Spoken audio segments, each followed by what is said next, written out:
मिलता है तो बता दूं तुम्हारे लिए अच्छा सा पेपर। भर की जगह पे भर होता है या पीपर होता है? अच्छा, इसके लिए हमारी पुत्री है। पुत्री है? हाँ।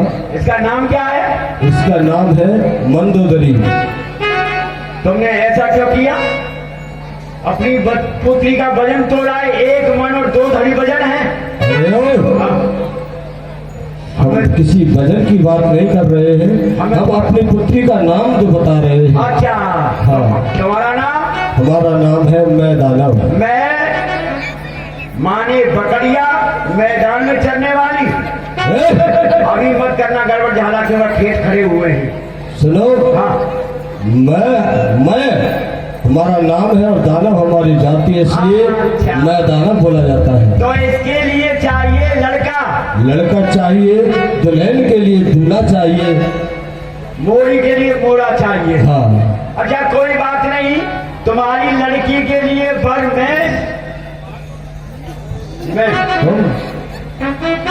पता है हमारी शर्त क्या है? नहीं, मैं वर ठीक रहूंगा।